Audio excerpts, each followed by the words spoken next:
नमस्कार साथियों, आप सभी का स्वागत है मेरे चैनल टेट सीटेट जोन में। और आप सभी को पता है कि 5 जुलाई को सीटेट का एग्जाम जो है, एग्जाम की दृष्टि से हम लोगों को बेहतर तरीके से मेहनत करनी पड़ेगी एक प्लानिंग के साथ हमें एग्जाम में, जिससे हम आसानी से 110 115 का स्कोर आसानी से कर सके। चलिए, आज हमारा बहुत ही इंपॉर्टेंट टॉपिक है, आप सभी लोग बहुत ही ध्यान से देखिएगा और चैनल को जिन लोगों ने सब्सक्राइब नहीं किया है सब्सक्राइब भी करें और बेल आइकन को बजाना न भूलें। चलिए हम टॉपिक पे बात करते हैं। आइए, हमारे टॉपिक का नाम है अधिगम।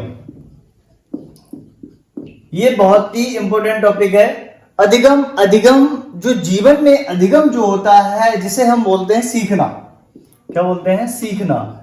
क्योंकि जीवन में अधिगम जो है बहुत ही विशेष महत्वपूर्ण है, इसीलिए बताया गया है कि जो बच्चा आता है विद्यालय, वो जीवन पर्यंत जो है सीखता रहता है, और विद्यालय आता है वो भी क्या है? सीखता है। ठीक है, तो हम क्या कहते हैं, सबसे पहले हम बात करते हैं अधिगम की भूमिका।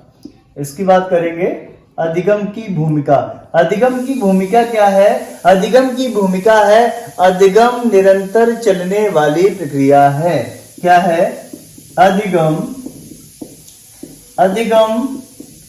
निरंतर चलने वाली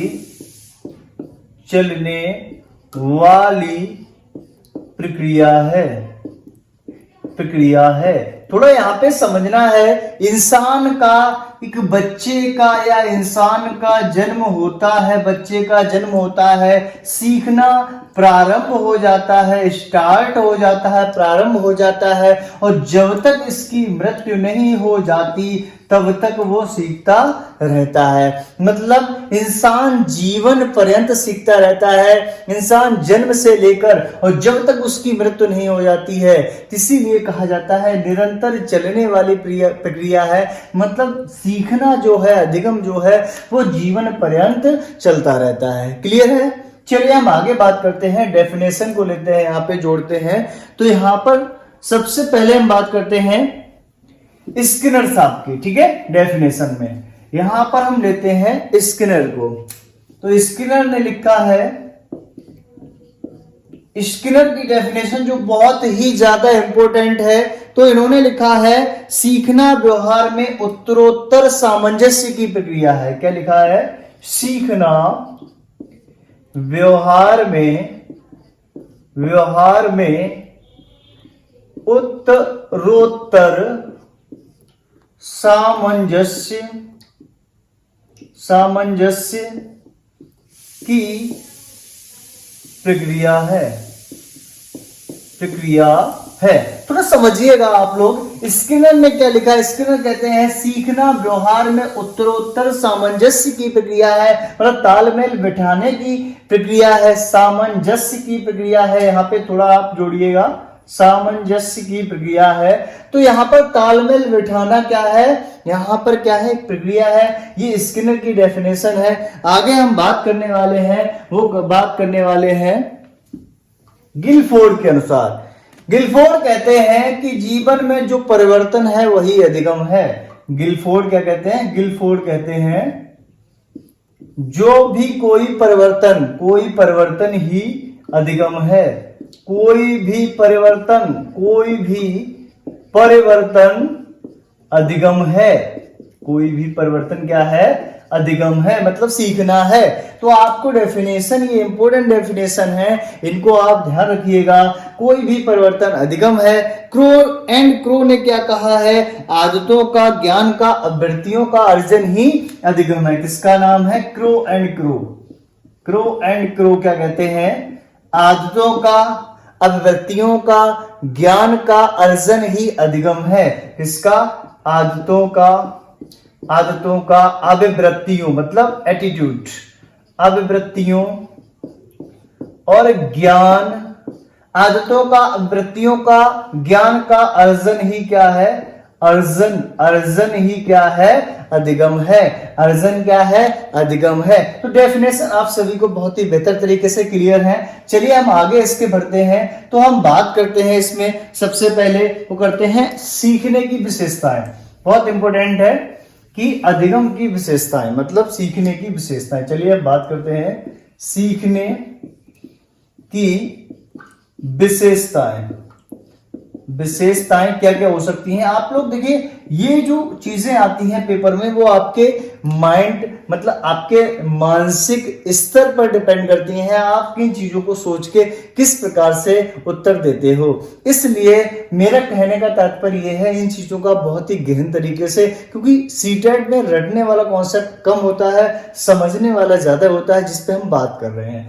सीखने की विशेषताओं पे बात कर रहे हैं, तो सीखने की विशेषताओं में सबसे इंपॉर्टेंट पहला पॉइंट आता है कि सीखना क्या होता है। सीखना व्यक्ति के आचरण को प्रभावित करता है। Very very very important point है कि सीखना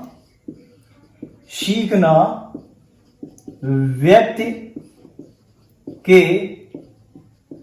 आचरण को प्रभावित करता है। इस पर आप विशेष तौर पे ध्यान दीजिएगा। सीखना व्यक्ति के आचरण को प्रभावित करता है, बिल्कुल बात सही है। जो बच्चा होता है, जो भी वयस्क बच्चा, वृद्ध जो भी है, वो अपने सीखना जो है वो व्यक्ति के आचरण को जैसा सीखेगा वैसा उसका आचरण होगा। बच्चा जैसा सीखेगा, जिन लोगों के बीच में सीखेगा, जैसा सीखेगा वैसा उसका क्या बनेगा, आचरण बनेगा। क्लियर है। दूसरी बात करते हैं, सीखना समायोजन है। सीखना समायोजन है मतलब आप जब तक सीखोगे नहीं, लर्निंग जितनी अच्छी होगी उतना ही अच्छा आपका समायोजन होगा, मतलब तालमेल भी अच्छा बिठा पाएंगे। आप जब तक सीखोगे नहीं तब तक आप जीवन में तालमेल नहीं बिठा सकते हो परिस्थितियों के साथ। क्लियर है। अगली बात करते हैं, सीखना वृद्धि एवं विकास दोनों है। सीखना वृद्धि एवं विकास दोनों है। देखिए बिल्कुल सही बात है, सीखने से वृद्धि भी होती है और क्या होता है, विकास भी होता है। क्लियर है, बिल्कुल सही बात। आगे हम बात करते हैं, सीखना जो होता है वो सार्वभौमिक होता है। सीखना कैसा होता है, सीखना सार्वभौमिक होता है। मतलब आप हर जगह से कहीं ना कहीं पे अच्छे से बुरे से, ऊपर नीचे दाएं बाएं, हर जगह से कहीं ना कहीं से सीखते हो। इसलिए सीखना कैसा होता है, सार्वभौमिक होता है। ये कुछ विशेष पॉइंट आपने सीखे, सीखने की विशेषताएं। क्लियर है। हम आगे बढ़ते हैं, चलिए हम आगे चलते हैं। तो हम बात करते हैं सीखने के प्रमुख नियम। ठीक है, ये बहुत इंपॉर्टेंट है, इस पे गौर, एक क्वेश्चन बहुत बार पूछा गया है। सीखने का नियम। तो सीखने का नियम किसने दिया है, सीखने का नियम दिया है थॉर्नडाइक ने। सीखने का नियम किसने दिए हैं, सीखने के नियम दिए हैं थॉर्नडाइक ने। किसने, थॉर्नडाइक ने। कितने नियम दिए हैं, 3। कितने हैं, 3। सीखने के कितने नियम दिए हैं, 3। नंबर 1 है, वो है तत्परता का नियम। तत्परता का नियम थोड़ा समझना है यहाँ पे। दूसरा नियम जो है वो है आपका प्रभाव का नियम। तीसरा नियम जो है वो आपका है अभ्यास का नियम। थोड़ा समझना है। पहला नियम क्या है, तत्परता का नियम। मतलब तत् माने उसके, परता माने उसके प्रति आपकी तत्परता, सीखने के प्रति।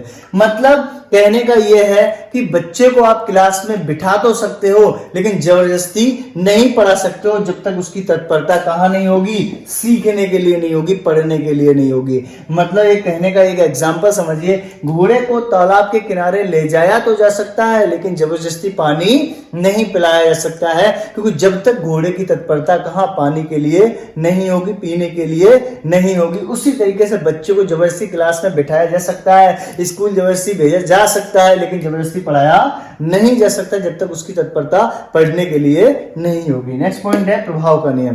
प्रभाव क्या होता है, प्रभाव होता है कि जब किसी भी चीज को इस तरीके से प्रेजेंट किया जाता है, जब सामने वाले को, बच्चे को कोई भी चीज अच्छी लगती है, पढ़ाने का तरीका अच्छा लगता है, वो उस चीज को सीखने लगता है, मतलब उसका प्रभाव उस पर पड़ता है। और जब प्रभाव पड़ेगा तो वो उस चीज को ध्यान से सीखेगा और ध्यान देगा, इसीलिए कहते हैं प्रभाव। प्रभाव मतलब किसी भी चीज को सिखाया जाए तो उसको इस तरीके से सिखाया जाए कि बच्चों के ऊपर उसका प्रभाव पड़े, तो उसको अच्छे से सीखेगा। तीसरा है अभ्यास। जब प्रभाव पड़ेगा तो बच्चा उसका क्या करेगा, अभ्यास करेगा।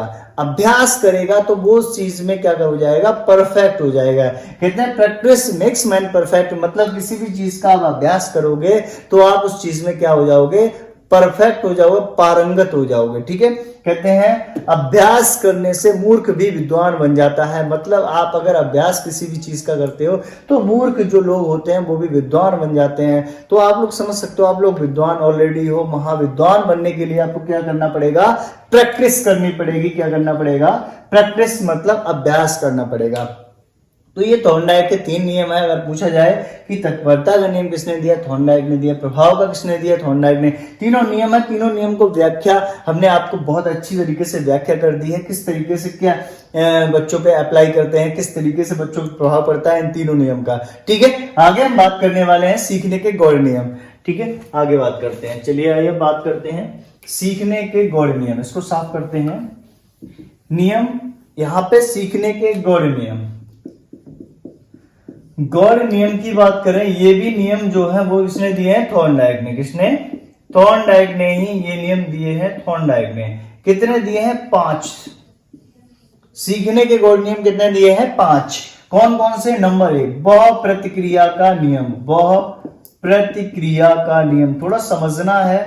बहु प्रतिक्रिया का नियम, बहु प्रतिक्रिया का नियम क्या कहता है, मतलब कोई भी आप कार्य करते हो, बच्चा कोई कार्य करता है, कोई भी व्यक्ति कोई कार्य करता है तो उसके लिए बहुत से, बहु माने बहुत, प्रतिक्रियाएं माने प्रतिक्रियाएं, बहुत सी क्रियाएं करता है। मतलब सीखने के लिए आप कोई भी काम सीखते हो तो एक बार में तो नहीं सीख पाते हो, उसके लिए बहुत से प्रयत्न करते हो, बहुत सी क्रियाएं करते हो। जब बच्चे ने अक्षर बनाना सीखा तो उसने बहुत बार प्रयत्न किया, तब उसने बनाना सीखा। इसीलिए कहते हैं जब हम कोई कार्य करते हैं तो बाधाएं आती हैं तो उसके लिए हमें बहुत बार प्रयत्न करना पड़ेगा, तभी हम उस चीज को बहुत अच्छी तरीके से सीख सकते हैं। क्लियर।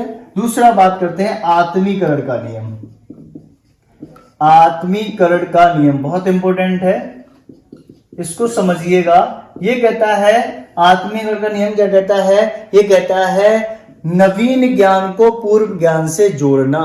ठीक है, नवीन ज्ञान को पूर्व ज्ञान से जोड़ना, आत्मसात करना। नवीन ज्ञान को पूर्व ज्ञान से आत्मसात करना क्या कहलाता है, आत्मीकरण कहलाता है। नवीन ज्ञान को पूर्व ज्ञान से जोड़ना, नवीन ज्ञान को पूर्व ज्ञान में स्थापित करना, नवीन ज्ञान को पूर्व ज्ञान से आत्मसात करना ही क्या कहलाता है, आत्मीकरण कहलाता है। इसे हम क्या सूत्र दे सकते हैं, ज्ञात से अज्ञात की ओर, ज्ञात से अज्ञात की ओर। ये सूत्र यहाँ पे फॉलो होता है, यहाँ पर लागू होता है। ज्ञात से अज्ञात का नियम जो है किसके अंतर्गत आता है, आत्मीकरण के नियम के अंतर्गत आता है। क्लियर है ना। तीसरा नियम की बात करते हैं, थर्ड नियम। थर्ड आता है आंशिक क्रिया का नियम। आंशिक क्रिया का नियम, ये नियम क्या कहता है, बहुत ध्यान से सुनिएगा। आंशिक क्रिया का नियम क्या कहता है, ये कहता है कि किसी भी चीज को अगर सिखा रहे हो उसके छोटे छोटे टुकड़े कर दो, बच्चे जल्दी सीख जाएंगे। आप लेसन सिखाते हो, एक बार में सारा नहीं सीख सकते, आप छोटे छोटे भाग कर दो, तब सिखा दो, बच्चे सीख जाएंगे। कोई भी चीज, कोई भी वस्तु, कोई भी चीज, कोई भी पाठ्यक्रम को सिखाने के लिए उसके छोटे छोटे भाग, टुकड़े में बांटकर सिखाना आंशिक क्रिया का नियम कहलाता है। किसी भी वस्तु को छोटे टुकड़ों में बांटकर सिखाना क्या कहलाता है, आंशिक क्रिया का नियम कहलाता है। क्लियर है ना। चलिए हम इस पे बात करते हैं आगे। फोर्थ नियम बात करते हैं मनोवृत्ति का नियम। मनोवृत्ति का नियम, मनोवृत्ति का नियम क्या कहता है, ये कहता है कि जब तक आप सीखने में, जैसे आज हम पढ़ा रहे हैं यहाँ पे, आप लोग यहाँ पे YouTube पे मेरे चैनल में ये वीडियो देख रहे हैं, मैं ये पढ़ा रहा हूँ, लेकिन आपका ध्यान आधा ध्यान कहीं और है, आधा ध्यान इधर है, तो आप पूरी तरीके से सीख नहीं। कहते हैं जितनी मनोवृत्तियां, आपके माइंड की वृत्तियां जितना जहां लगाओगे उस मात्रा में उतना ज्ञान पाओगे। आप 100% ध्यान एक जगह लगाओगे तो जल्दी सीखोगे, 50% लगाओगे तो 50% सीखोगे, 30% लगाओगे 30%। जिसे मनोवृत्तियां कहती हैं, मनोवृत्तियां का नियम कहता है अगर बच्चा 100% अपनी मनोवृत्तियों को सीखने में लगाता है तो बच्चा वो बहुत जल्दी सीखता है। बहुत से लोग अपना ध्यान नहीं लगाते हैं तो वो जल्दी नहीं सीखते हैं। इसे कहते हैं मनोवृत्तियों का नियम कहता है कि सीखने के लिए सारी मनोवृत्तियां एक जगह पे लगा के एकाग्रचित होके तब आप सीखोगे तो जल्दी सीख सकते हो। आगे लास्ट 5वां नंबर आता है, वो आता है साहचर्य परिवर्तन का नियम। साहचर्य परिवर्तन का नियम थोड़ा समझिएगा। साहचर्य परिवर्तन का नियम क्या कहता है? साहचर्य परिवर्तन का नियम ये कहता है कि जीवन में परिस्थितियां बदल जाती हैं, क्रिया सेम रहती है। मतलब परिस्थितियां बदल जाएं, क्रिया वही रहे, उसे हम साहचर्य परिवर्तन का नियम कहते हैं। क्रिया वही रहे, परिस्थितियां बदल जाती हैं। आप बचपन में आपको कोई मारता तो क्या करते थे? आप रोते थे। और आज भी आपको कोई मारता है, आज 20 साल बाद तो भी क्या है? रोते हो। लेकिन परिस्थिति अलग है। आज किसी माता की संतान जो है वो खत्म हो जाती है, मतलब डेथ हो जाती है जिसकी, वो क्या है उस समय माता की क्रिया क्या है? रोना। और 6 महीने बाद जो है कोई आके पूछता है उस बच्चे के बारे में तो भी माता जो है बताते बताते रोने लगती है। लेकिन क्या है, परिस्थितियां बदल गई हैं। उस समय परिस्थिति कुछ और थी, आज परिस्थिति कुछ और है। 6 महीने गुजर गए हैं, परिस्थितियां बदल जाएं, क्रिया वही रहे, इसे कहते हैं साहचर्य परिवर्तन का नियम। ठीक है, आगे हम वीडियो में लेके आएंगे सीखने के सिद्धांत, मतलब बहुत इंपॉर्टेंट है, जिसमें जीन पियाजे साहब का और उद्दीपन क्रिया, थॉर्नडाइक, पॉवलव सभी के सिद्धांत लेके आएंगे। और आपको मेरे वीडियो पसंद आ रहे हैं तो मेरे चैनल को सब्सक्राइब भी करें, शेयर भी करें, जिससे कि मेरा मनोबल और बढ़े, मैं और बेहतर तरीके से आपको पढ़ा सकूं। ठीक है, चैनल को देखने के लिए और सब्सक्राइब करने के लिए आप सभी को बहुत बहुत धन्यवाद।